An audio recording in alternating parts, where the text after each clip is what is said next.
All right, we have JDM, which is Japanese Drift Master. Let's check it out. It's short. Oh, what the? This music probably copyrighted like a motherfucker. I'm just saying, god dang. But yes, it looks kind of like Forza.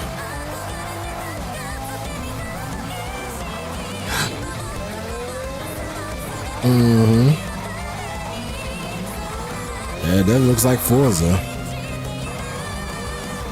Maybe a little bit of Gran Turismo too. This is coming out pretty damn quick. Is it only Xbox only? Hold up. So they got the pre-order now. Yeah, I'm saying that. Huh. Okay. Let's see if we can find any more gameplay. All right, so apparently IGN did a freaking review I did not know of. Well, let's check this out.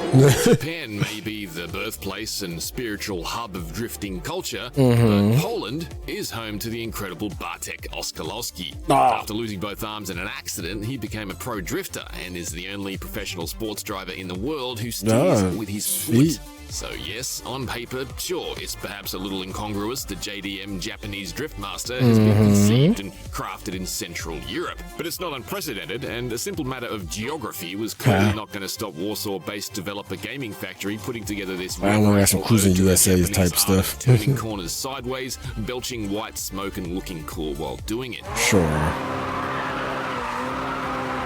JDM is a good drift racer with a weighty and approachable handling model that's been well honed for overzealous oversteer. It boasts an excellent map too.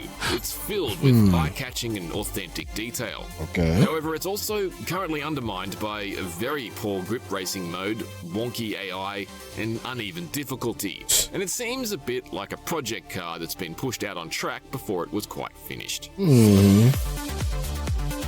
But what about my initial D?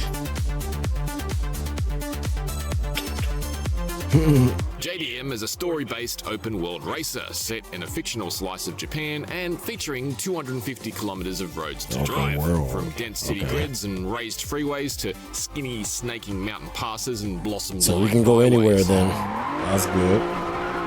It's hard to get an exact comparison of the map size compared to something like Test Drive Unlimited Solar Crown, the Crew Motorfest, or Forza Horizon 5, but JDM is definitely smaller than any of those overall. That said, it doesn't suffer from being a little more compact than its open world racing peers. If anything, its map may just be its greatest victory.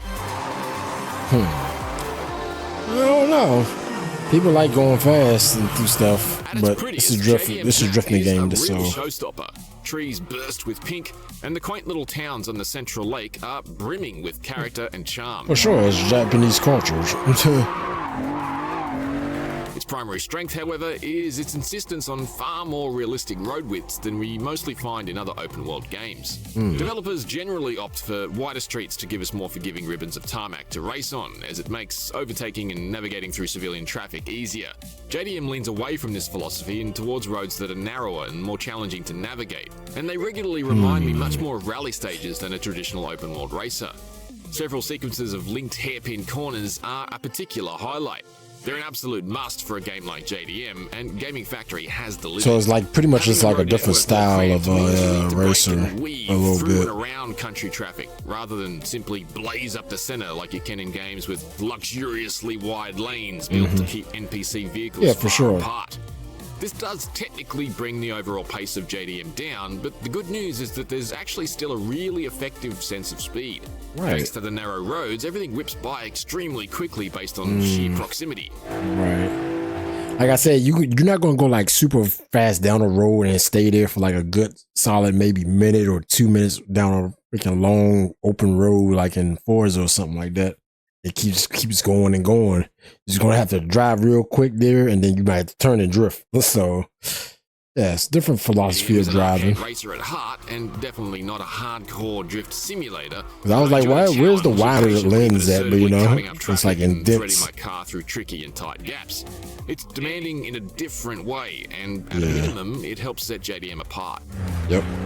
Just a different style of driving. There are times where the traffic feels a little thicker than desirable out in the countryside, particularly considering the main city feels surprisingly dead by comparison, with large, empty streets and very few cars moving about. And see, that's why Forza is good, because it shows like it has like this little Forza Horizon anyway. It shows like all the people around you, and they all jumping up and having fun and waiting for you to come out. Even when you come out, get in a new car, it comes out, you see all the people just jumping around and having fun. Then you go to another area, it's a bunch of cars or people maybe walking around, try to hit them or something, they disappear. You know? There's also something amiss with the lighting. NPC headlights are far, far too dull, and it means oncoming cars often only appear in view when you're nearly upon them. It's kind of like that new anime game that's like what's it called? Hey, what's that? Yeah, here you go. Anata, there it is. Yeah, that game. Yeah, I will show gameplay, but yeah, that's probably a way longer video than than I would anticipate it to be. But anyway, let's keep it going though. And regardless of the time of day, AI cars on the highway have... I would just say it'll have more people walking around you. I'll say. Odd quirk that sees all traffic in front of you pulling to the left automatically as you approach them from behind. Like you're an ambulance with sirens blazing. Right. My GTR is pretty sick, but that doesn't mean I'm taking it to the hospital. There are some other noticeable problems too. Performance has largely been okay on my system, but I have had some detectable stuttering on occasion. To the naked eye, it seems more dependable with frame generation off and the FPS set to 60, but your results may vary. Even setting that aside though, after several days of driving these streets, I still don't feel like I've quite got a handle on which roadside objects are destructible and which aren't. There are times I can clatter through large posts, and other times where tiny obstacles bring me to a total halt. Oh, it has that. Just trying not to collide with anything. It still has that old. That's that old PS2 problem and regular. Yeah, that was like the old driving stuff. Like you hit a damn stop sign, they just stop immediately. Everything stops. You can't drive past. You got to literally reverse backwards. JDM generally doesn't handle crashes that well anyway. Bumping and jostling has a tendency to toss and tilt cars in odd ways. Yeah. For clarity, it's true that some of these problems may soon be addressed based on a list of known issues. Yeah, that's like old issues that other racing games already fixed like a long time ago. You know, you hit a cone with something, you know, your car go all crazy willy-nilly. No, you drive through a cone, you know, hit it and it bounce off, flickers off the screen or something, you know. Gaming Factory, but they're active frustrations for now. Yeah, I don't know why they have that. They suffer from old driving problems. Yeah, that's like old school driving. The problem, however, is JDM's uneven difficulty, which tends to bubble up anytime the story that will also lead to that, of actual course. drifting Yes. that it does so well. To be clear, the majority of its missions are drift-themed, and that's definitely for the best because it's what the handling feels built for. Right. There are two settings for the handling model, Arcade and Simcade. Simcade has a bit more of a nuanced feel. And all these are like old problems from old driving games that they already did work. This is why Forza is still like really good. Overall, the difference Fix between those the two problems. doesn't feel particularly profound. There's a mix of drift missions, from participating in sanctioned events on one of the region's dedicated racetracks to delivering dinners that come with a larger tip, depending on how sideways the sushi got en route.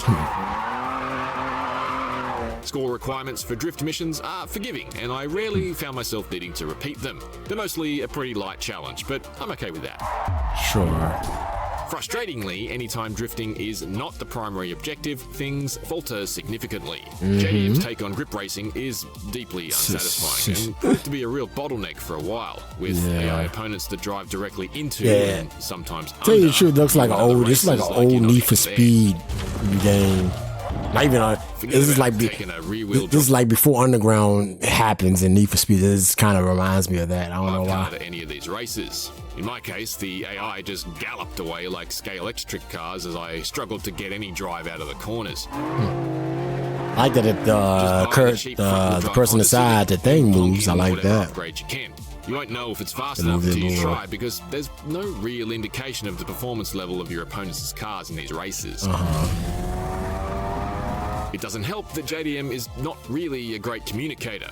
There were other occasions where an upcoming task was marked as a drift event, but it was actually a race that required me to catch or escape an opponent. That's a mean bait and switch because drift builds are just absolutely impractical for these events. Smoking it up may look... Whoever did this game, they didn't learn nothing from the old school driving games. They better yet, they might have looked at the new way of driving, like how Forza and stuff do their games and stuff, and thought, hey, I could do something different. No, no, you got to learn from the best in order to do something better than what they did. You know, you can't just go back to the old. No, people gonna hate. No, people ain't gonna like that. But it's by no means. They might like it a little bit, but they ain't gonna stay on it. You know, way from A to B. These events require road holding, something that shoots out of corners. Well, this game is nice. It reminds me of the old school days and stuff. But then I'm going back to the other games. It's like asking you to catch Russell Westbrook on a freshly waxed basketball court in socks. So instead, I bought an all-wheel drive NSX and never looked back. It outpaces the AI with ease. But you won't know you brought a hopeless car to one of these events until you drive there and get fundamentally outclassed. On a At quick that point, slant. the only thing to do is quit, respawn at your nearest garage, choose a new ride, and drive all the way back. You try to drift on a Travel quick in slant. JDM is limited to jumping between garages.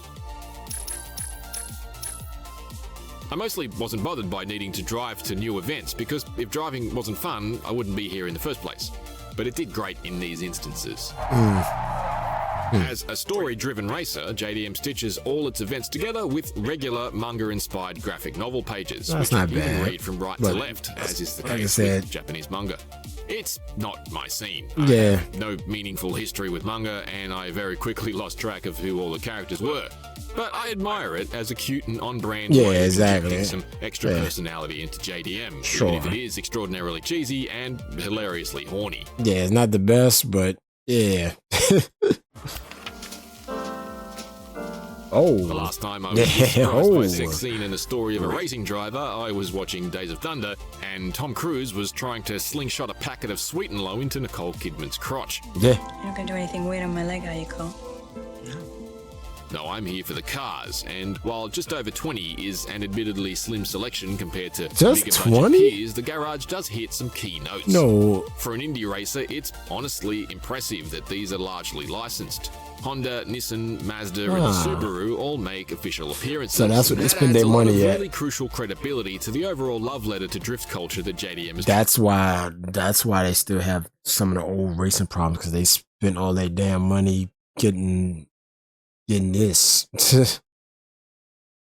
Trying to write here. Performance and interior-exterior customization is a big feature. That's why GTA is like, we ain't gonna do no damn actual brand cars. We gonna copy them, or we gonna semi-make our own, but look similar to them. But yeah, yeah, because you spend a lot of money getting brands, actual brand cars. Yeah, that takes a lot of money out of your budget, and you an indie company too. Oof. And there are a ton of parts to earn and install.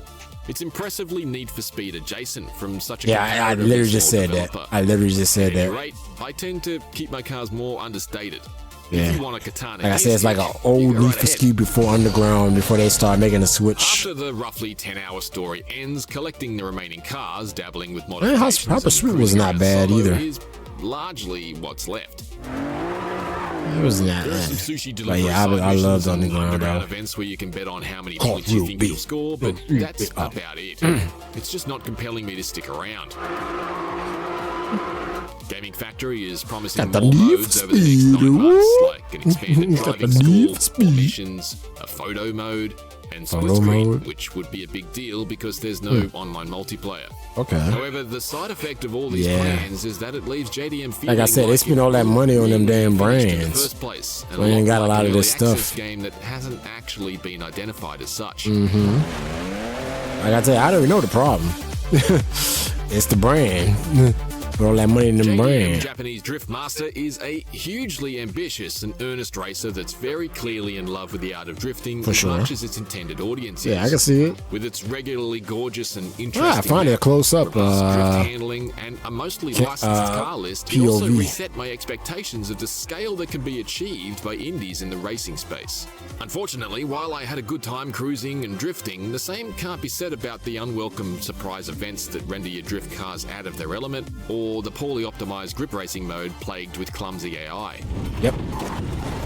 Oh yeah, that's Developer bad. Gaming Factory That's hella has bad. promised more modes and fixes over the remainder of 2025. Oh yeah, and gamers will beyond, have a but field day it's a with plan the that stupid overtly AI leaves stuff. JDM feeling like an unfinished project that Yep. shipped without the early access caveat. Yep, if you I catch said my that too. drift.